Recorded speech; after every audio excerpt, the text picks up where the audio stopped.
Bonjour à tous, on va commencer cette bulle en fait sur un sujet en fait qui est particulier, qui est l'impression 3D en grande série. Donc un défi de l'industrie de pouvoir imprimer en 3D en grande série, aller au-delà du prototype, aller au-delà de la petite série. Et donc nous avons un exemple aujourd'hui d'un partenariat très prometteur entre deux sociétés, entre Airpro et Arkema. Donc on a le grand plaisir d'accueillir aujourd'hui Cyril Vu, qui est le PDG d'Airpro, qui est une entreprise qui depuis 1997 s'est lancée dans l'impression 3D, a développé les technologies d'impression 3D pour s'ouvrir des marchés et pour servir de grands clients comme Chanel, comme Atoll. Donc bien sûr, Cyril, vous nous décrirez en fait votre activité et quels sont les enjeux en fait de pouvoir imprimer en 3D en grande série. Et nous avons donc Adrien Lapère qui est market manager sur les polymères pour l'impression 3D chez Arkema. Donc voilà, vous avez créé un partenariat entre les deux entreprises justement pour répondre à ces enjeux de l'impression 3D.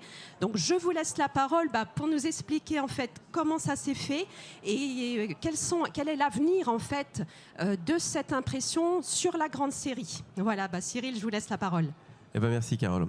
Alors effectivement, je vais peut-être commencer par présenter un petit peu la société Airpro, vous dire qui on est, d'où on vient.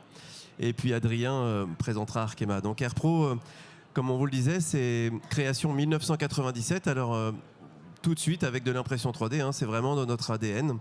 Et pendant quelques années, on a fait de l'impression 3D plutôt pour faire ce qu'on appelait du prototypage rapide, ce qu'on appelle encore d'ailleurs du prototypage rapide. Donc vraiment faire des maquettes, faire des prototypes et accompagner nos clients dans le développement de leurs produits. Et puis c'est le sujet, on en parlera un petit peu plus après. 2017, création d'Airpro 3D Factory, donc start-up, dont le cœur de métier est de faire de la série en utilisant des imprimantes 3D. Donc aujourd'hui, le groupe Airpro que je dirige, c'est une centaine de salariés, c'est un peu plus de 18 millions d'euros de chiffre d'affaires, et puis 6 entités qui sont réparties donc du nord de la France jusqu'au sud de la France. Donc on a dans nos métiers, on a donc plusieurs business units, comme on dit, ou plusieurs pôles. Donc l'impression 3D, bien évidemment, alors des polymères, des résines, des impressions 3D pour du métal. On va jusqu'à imprimer de l'or jaune, de l'or blanc, du titane. On imprime aussi des silicones et puis on va imprimer jusqu'à des composites avec des fibres longues, carbone, Kevlar, fibres de verre. On a différents services qui viennent en fait, je dirais, appuyer notre offre, qui viennent étayer notre offre, comme le design paramétrique, optimisation topologique. Donc c'est vraiment deux services qu'on offre à nos clients, surtout quand on est dans une démarche de faire de la fabrication additive en série. Et puis on a des services connexes comme l'injection plastique, le moulage silicone, l'usinage, qui viennent encore une fois renforcer notre offre et toujours apporter plus à nos clients. Bon, je passe sur les secteurs, on y reviendra un petit peu après. Et donc, quand on parle d'impression 3D série, en tout cas aujourd'hui, on va plutôt parler d'impression 3D série sur les polymères. Donc, 4 grandes familles que l'on utilise. Le dépôt de fil, qui est une technologie plutôt réservée en général à des bureaux d'études ou même voire des particuliers, mais qu'on peut utiliser quand même dans le cadre de fabrication série. Par exemple, Arkema développe des matériaux très haute performance comme du PEC et c'est des matériaux qui se transforment très bien sur les machines fil. Le frittage laser SLS, donc une technologie lit de poudre où on étale de la poudre sur un plateau et c'est un laser qui vient sélectionner la zone que l'on veut fabriquer et cette opération se répète couche par couche. C'est une des technologies qu'on emploie le plus pour la fabrication en série. Même chose avec la technologie de HP, MJF, qui est une technologie un peu nouvelle et qui utilise aussi donc une base lit de poudre. Et enfin, une technologie assez révolutionnaire, donc des Américains, une boîte qui s'appelle Carbon, qui a développé en fait un nouveau procédé d'impression 3D, basé un peu sur le film Terminator 2, et je ne raconte pas d'histoire, où vous avez le robot qui sort d'une flaque de métal en une seule fois. Eh bien, c'est la même chose, ils se sont dit pourquoi pas faire des pièces qui s'imprimeraient sans faire des couches, mais en continu. Et c'est la technologie CLIP pour Continuous Liquid Interface Polymerization. Donc voilà, 4 métiers qu'on maîtrise chez Airpro, et notamment chez Airpro 3D Factory pour la série. Voilà, j'ai mis quelques clients qui nous font confiance, hein, à la fois pour les prototypes, mais aussi pour la série que je détaillerai par la suite. Je vais passer la parole à Adrien. J'ai déjà beaucoup parlé. Donc moi, je vais vous présenter très brièvement Arkema. Donc, on est loin de la start-up. Donc voilà. Donc, Arkema, c'est 20 000 personnes dans le monde. C'est 8 millions d'euros de chiffre d'affaires. C'est 144 usines dans 55 pays. C'est 15 centres de recherche R&D avec une très grosse partie en France. Remonte ton micro. Et c'est 1600 chercheurs. Voilà. Donc, moi, je fais partie de la division des matériaux de haute performance, qui c'est à peu près un tiers du groupe, voilà, et qui commercialise des marques qui sont très connues dans le monde des matériaux, comme par exemple le Kynar, le Kepstan, le Pebax, qui est assez connu du grand public parce qu'il est utilisé dans les chaussures de sport de très haute performance, comme par exemple les chaussures Nike qui ont permis de passer en dessous de 2 heures sur le record du monde du marathon. Et puis donc une vieille marque, donc le Rilsan, qui est un matériau qui a plus de 70 ans, mais qui en fait était en avance sur son temps parce qu'il est biosourcé et responsable et éco-responsable. Et donc c'est un matériau qui a été utilisé historiquement dans l'automobile, dans l'industrie pétrolière, et donc qui a retrouvé une jeunesse avec en fait les grands challenges de l'environnement aujourd'hui, et qui est de plus en plus utilisé dans des biens de grande consommation. Donc voilà, donc on va beaucoup parler du Rilsan aujourd'hui. Donc juste quelques mots sur en fait comment Arkema conçoit les matériaux éco-responsables. Donc qu'est-ce que ça veut dire pour Arkema ? Donc un matériau éco-responsable pour Arkema, c'est d'abord et avant tout un matériau durable, parce que ce qu'on veut avant tout, c'est limiter l'utilisation des plastiques. Donc ça, c'est vraiment le plus important. Et donc chez Arkema, on spécialise dans la conception de matériaux durables. Ça, c'est très très important. Ensuite, des matériaux biosourcés, parce que le but, c'est de limiter l'empreinte carbone de nos matériaux. Et notre vision, c'est d'aller vers la neutralité carbone. C'est des sujets sur lesquels on travaille très activement. Et aussi des matériaux recyclables, parce que c'est aussi très important, ça c'est l'avenir des plastiques. Et donc chez Arkema, on travaille aussi très activement sur le sujet. Alors, quand on parle de matériaux durables, on ne parle pas de matériaux de grande consommation comme le polypro, où il y a déjà qui sont utilisés en très grande quantité, où il y a des filières de recyclage qui sont déjà établies. Alors chez Arkema, avec nos matériaux, il faut qu'on développe nos propres filières de recyclage, puisqu'on est sur de la très haute performance. Et donc, on a mis en place des programmes tels que Virtucycle, qui a pour but de récupérer nos matériaux en fin de vie et les recycler et les réutiliser dans d'autres applications. Et aussi, on a fait l'acquisition d'une petite société, enfin d'une moyenne société en Italie qui s'appelle Agiplast, qui est spécialisée aussi dans les recyclages de matériaux de haute performance. On vient aussi, pareil, travailler avec nos clients pour récupérer les matériaux en fin de vie, les recycler et en fait les réutiliser, pareil, dans d'autres applications durables de haute performance. Donc voilà, c'est la conception qu'on a chez Arkema des matériaux éco-responsables. Voilà, donc je vais laisser la main à Cyril pour présenter un peu le partenariat entre Arkema et AirPro. Chez AirPro, on utilise le PA11, donc le fameux Rilsan, c'est cette matière 100% biosourcée depuis 2007. On est sûrement une des premières entreprises en Europe à avoir utilisé cette matière. Alors Adrien le disait, c'est une matière qui existe depuis 1947, mais pour l'imprimer en 3D, donc pour la trouver sous forme de poudre, il a fallu attendre quelques années. Et donc voilà, on était un des premiers utilisateurs. Et quand on a créé AirPro 3D Factory pour faire de la série, on s'est dit qu'avec tout ce qui est plastic bashing, et puis on avait très envie en fait de dire ok, on va produire avec des moyens très innovants que sont l'impression 3D, mais on veut aussi des plastiques qui soient éco-responsables. Donc finalement, cette espèce d'alignement des planètes nous a paru évident. La technologie est prête, la matière est disponible, elle est 100% biosourcée, et donc on va imprimer en série des pièces avec cette matière-là. Finalement, on a rejoint les valeurs d'Arkema, Et puis Arkema s'est dit, bah, tiens, AirPro et nous, AirPro et Arkema partagent les mêmes valeurs.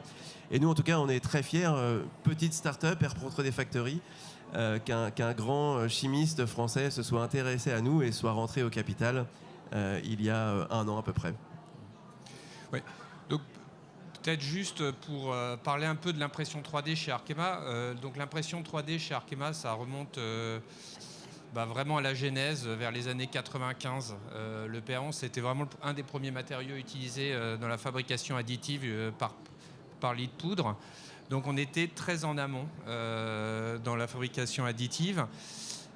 Et on a toujours eu la volonté d'utiliser la fabrication additive comme une technologie de transformation comme une autre. Le but, c'était pas de développer l'impression 3D. Nous, le but, c'est, avec la digitalisation de la production, la fabrication additive va devenir très importante. Aujourd'hui, nous, on vend nos matériaux qui sont transformés dans des moyens conventionnels. On s'est intéressé à la fabrication additive pour ça.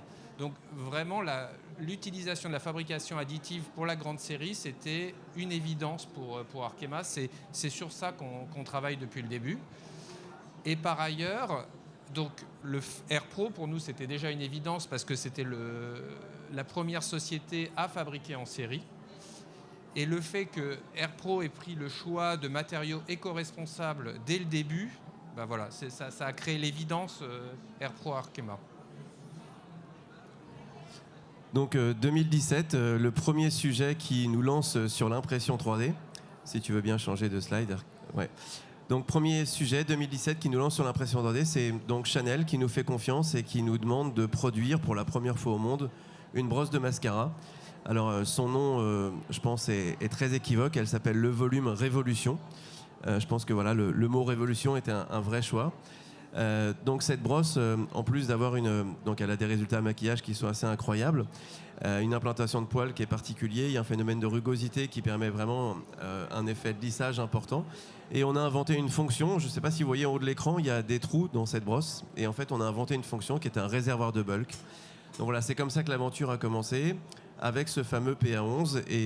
Et aujourd'hui, entre le volume Révolution et puis le deuxième programme qu'on a lancé, que Chanel a lancé, qui s'appelle le volume Stretch, on est à près d'un peu plus de 18 millions de pièces imprimées.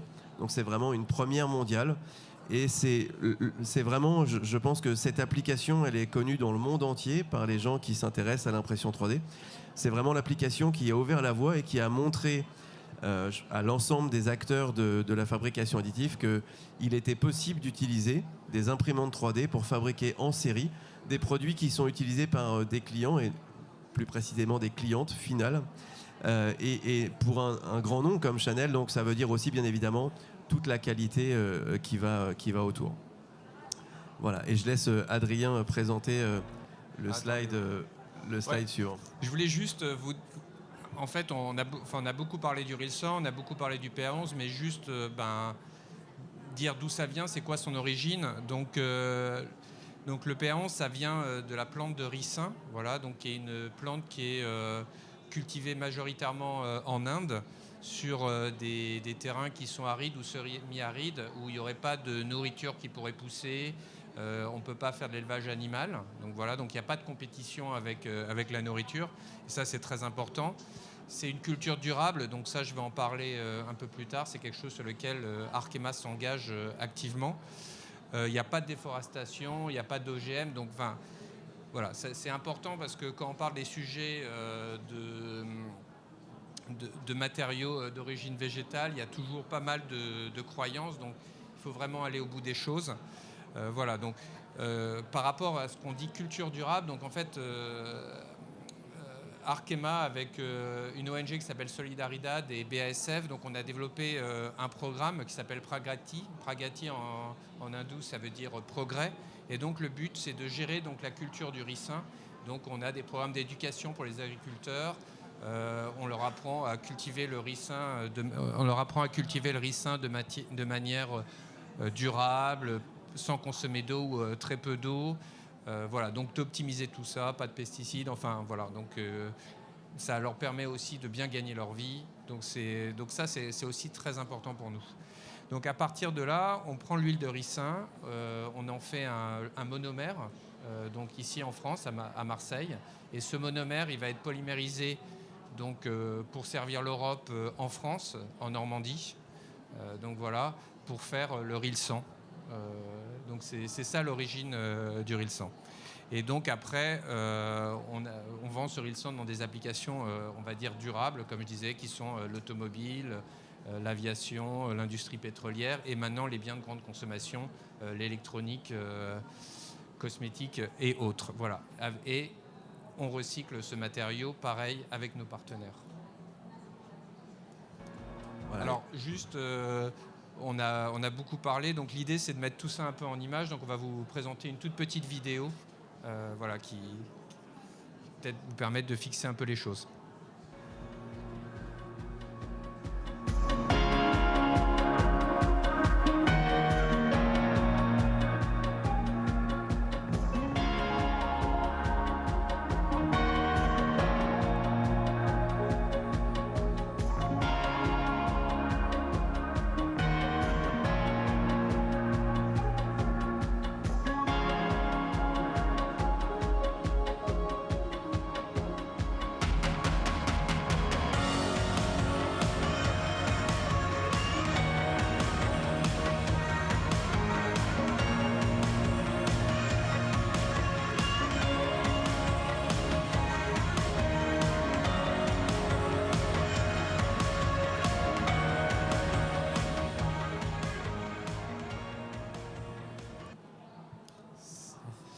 Voilà, donc comment passer de l'impression 3D pour faire des prototypes à la grande série.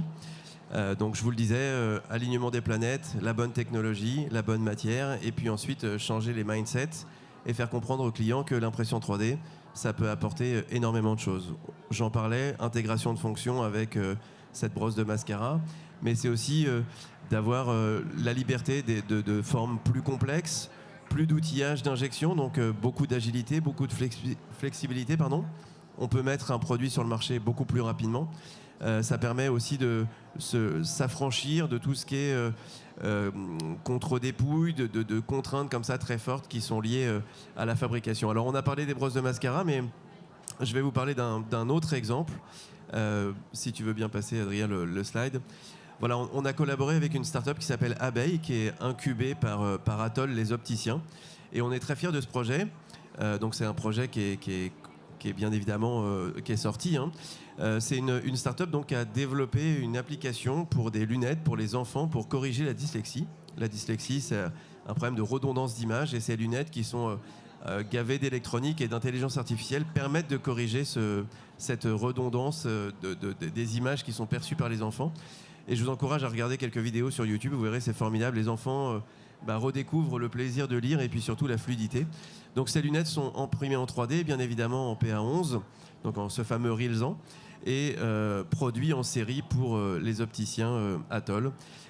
Alors il y a aussi une autre notion qui est très forte, hein, et je pense que c'est peut-être l'endroit où il faut le plus en parler, c'est qu'en plus, ça permet de réindustrialiser. C'est-à-dire que ces lunettes ne sont pas fabriquées dans un autre pays, que c'est fabriqué en France, ici, à Saint-Leu-la-Forêt, à une demi-heure de route d'ici. Comme les brosses, toute notre production, elle est locale. Et ça, je pense que c'est aussi très important. Deuxième programme, toujours pour Atoll, les opticiens, toujours avec Abeille. Le programme Senior Care, c'est à peu près 400 000 personnes âgées qui chutent chaque année et à qui on ne porte pas forcément toujours assistance dans avec le bon tempo. Donc ces lunettes, encore une fois, de l'électronique embarquée, elles peuvent détecter une chute, il y a un petit bouton, on peut prévenir immédiatement une borne d'assistance et porter secours aux personnes âgées. Toujours fabriqué en PA11, bien évidemment, et toujours à Saint-Leu-la-Forêt, dans le Val d'Oise. Et puis, dernière application dont on peut parler, puisqu'on a plein de sujets, mais qui ne sont pas encore forcément release. Les semelles orthopédiques, là on a vraiment tous les avantages de l'impression 3D puisque finalement chaque semelle est unique, chaque semelle est dessinée par un scanner, hein. Le patient chez le podologue scanne son pied, l'ordinateur fait une correction de la semelle à apporter et puis ça nous permet nous de fabriquer chaque jour des batchs de semelles qui sont ensuite dispatchés dans la France entière et pour des pièces uniques, donc pas d'outillage, ultra rapide, la livraison moyenne c'est entre 2 et 4 jours. Et puis on utilise là encore un matériau durable, le matériau d'Arkema, le PA11 biosourcé. voilà, on a tenu le timing, puisque je regarde en même temps le compteur. Ça fait merci 20 beaucoup. minutes. Oui, il nous reste une dizaine de minutes justement pour prendre les questions de la salle sur votre partenariat, sur l'impression 3D. De vos explications, on comprend aussi que non seulement vous faites de la grande série, mais vous faites aussi de la personnalisation avec les brosses à mascara. Je suis vraiment désolé, je vais m'excuser, 2 minutes. Vous faites de la personnalisation en fait sur les brosses à mascara et ça c'est particulièrement à noter en fait. Donc on va prendre maintenant les questions. Si vous avez des questions, voilà, on va passer le micro. Bon, merci beaucoup. C'était très intéressant. J'aimerais savoir, s'il vous plaît, votre opinion par rapport au futur de l'impression 3D. Et est-ce que vous pensez que ça pourrait être démocratisé un jour? Démocratisé, je suis désolé. Alors, Adrien l'a dit, l'impression 3D, c'était la vision d'Arkema, c'est la nôtre aussi. L'impression 3D va devenir un moyen de production conventionnel, donc ça va se démocratiser de plus en plus. Il y a beaucoup d'exemples, mais des grands noms comme Adidas, les gens de l'aéronautique aussi, beaucoup s'intéressent à l'impression 3D comme un moyen de production et non plus comme un moyen de prototypage. Donc ça va se démocratiser. Il y a eu, il y a quelques années, un élan pour essayer de mettre des imprimantes 3D chez les particuliers aussi. Ça a un petit peu capoté parce que ça reste quand même très technique.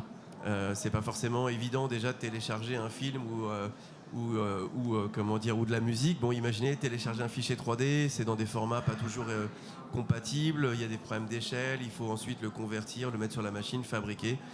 Donc chez le particulier, ça prendra peut-être encore un petit peu plus de temps. Il faudrait que la machine soit vraiment aussi facile à utiliser qu'une cafetière Nespresso. Le jour où ça, ce sera possible, je pense qu'on aura des imprimantes 3D au pied du sapin. Mais dans le monde de l'industrie, en tout cas, le train est en marche. Bonjour, 2 questions. Une question matériaux et une question machine. Le Rilsan, est-il, une fois polymérisé, est-il biodégradable ou pas? Donc dans quelle mesure les déchets sont des déchets ou peuvent être compostés ou recyclés? Et la deuxième question sur les machines, c'est quelle est votre dépendance vis-à-vis des fabricants d'imprimantes 3D et de leur technologie? Voilà. Alors deux questions pertinentes. Alors, est-ce que le matériau, c'est de l'huile de ricin à 100%, donc on peut l'enterrer, ça finira. C'est un matériau durable, alors il ne va pas se dégrader facilement, parce que c'est vraiment un matériau durable. Mais oui, c'est dégradable, c'est recyclable. Aujourd'hui, la filière n'existe pas. Aujourd'hui, quand on met dans sa poubelle jaune un plastique, il faut que ce soit du PE, du PET ou du polypropylène. Sinon, c'est pas qu'on peut pas, mais qu'on ne sait pas, c'est que la filière n'existe pas.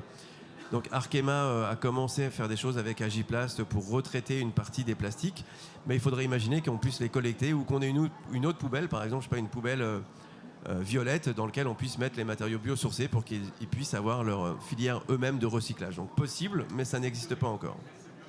Mais c'est biodégradable. C'est de l'huile de ricin à 100%. Quant aux machines, aujourd'hui, donc certains fabricants de machines nous laissent à peu près libres d'utiliser les matériaux qu'on veut, d'autres un petit peu moins. La technologie étant encore un peu en voie de maturité, je dirais, c'est assez normal que le couple machine-matière soit encore très fort. Et à l'avenir, il y aura les fabricants de machines, il y aura les fabricants de matière, et puis on aura plus de liberté. Mais aujourd'hui, c'est vrai qu'on est un petit peu contraint. Voilà, si je peux compléter à la place de mon collègue, je suis d'Arkema, je suis responsable d'innovation. Le Rilsan n'est pas biodégradable, il est biosourcé. D'accord, il est biosourcé. S'agissant du 3D, comme l'a dit notre collègue, les filières sont en train de se mettre en place. Néanmoins, Arkema a fait l'acquisition du numéro 1 européen de régénération des polymères qui s'appelle Agiplast depuis 3 mois. Et donc maintenant, chez Arkema, nous avons la filière complète, c'est-à-dire la collecte, le recyclage, et nous avons des gammes de polyamides 11 et 12 totalement recyclés ou partiellement recyclés en fonction du cahier des charges de la performance. Et voilà, il y a des choses qui sont en train de sortir grand public en ce moment. Je ne parle pas de l'impression 3D, je parle du recyclage, parce que le Rilsan a aussi le bon goût de ne pas être réticulé et d'être totalement réutilisable. sans perdre sa performance, au moins sur une dizaine de cycles. Voilà.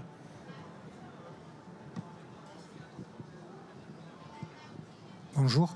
Donc les polymères sont un peu en avance sur le métal. Vous pensez que le métal va atteindre aussi des productions en série comme vous avez présenté là pour le plastique? Oui, en fait, ce qui se passe, c'est que sur le métal, on a longtemps cru qu'on avait la solution pour faire de la série. Alors c'est vrai, mais pour des toutes petites séries, la compétition automobile, l'aérospatiale, un peu d'aéronautique. Il y a des marchés qui fonctionnent très bien, comme le dentaire, par exemple, aussi sur le métal. Mais aujourd'hui, si je prends, si je prends un bouchon de parfum, si on le fabrique avec les technologies actuelles, il vaut peut-être 50 €. Et à 50 €, on peut faire des éditions limitées, mais pas vraiment de la série. Et si on veut faire de la série, il faut changer de technologie. Donc il y a une rupture qui est en train de se produire avec une technologie qu'on appelle le metal binder jetting, donc qui est en train d'arriver. Et là, d'une pièce à 50 €, on passe à une pièce à 1 €, puisque les machines sont environ 100 fois plus productives. Donc voilà, c'est ce qui va... Le métal, on pensait que ce serait peut-être les premières technologies qui permettraient de faire vraiment de la série. Puis finalement, le polymère a doublé le métal, et le métal va revenir en force avec ces nouvelles technos.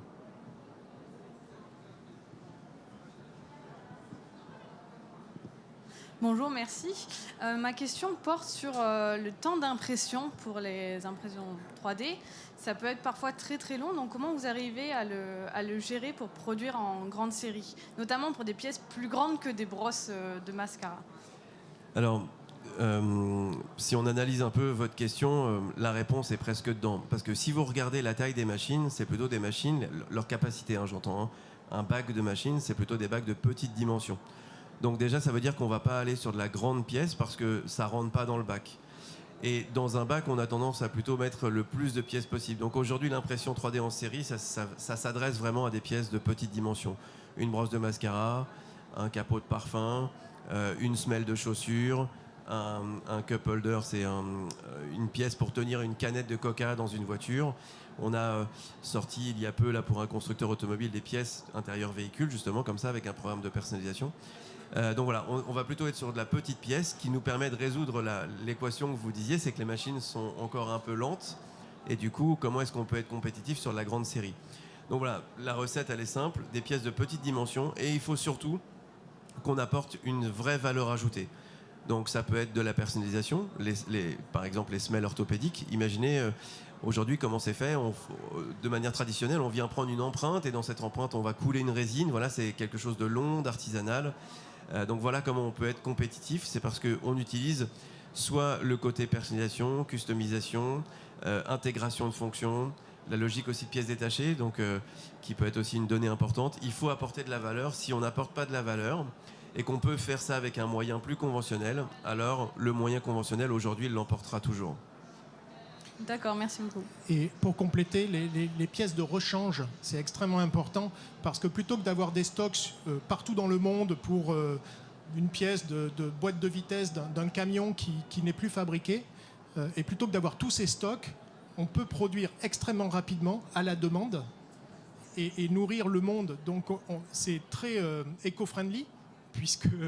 Voilà, on ne dépense pas de la matière un petit peu partout. Et aujourd'hui, il y a des grandes marques également de retailers de sport. Vous avez un vélo qui ne se vend plus, mais il y a juste une pièce qui est cassée. Un grand fabricant, un grand retailer de sport français a des impressions 3D, des imprimantes 3D dans son magasin pour simplement vous permettre de continuer à utiliser le vélo en produisant simplement la petite pièce qui vous manquait. Et ça aussi, à la fin de la boucle, c'est de la protection de l'environnement puisque vous n'allez pas jeter et remplacer votre vélo tout simplement parce qu'il y avait une petite pièce qui... Voilà, donc tout ça, ça aide aussi à l'économie circulaire et à produire des pièces fonctionnelles qui apportent de la valeur. Absolument. Ok. On arrive à la fin de notre intervention. Merci beaucoup à vous deux pour cette explication sur l'impression 3D.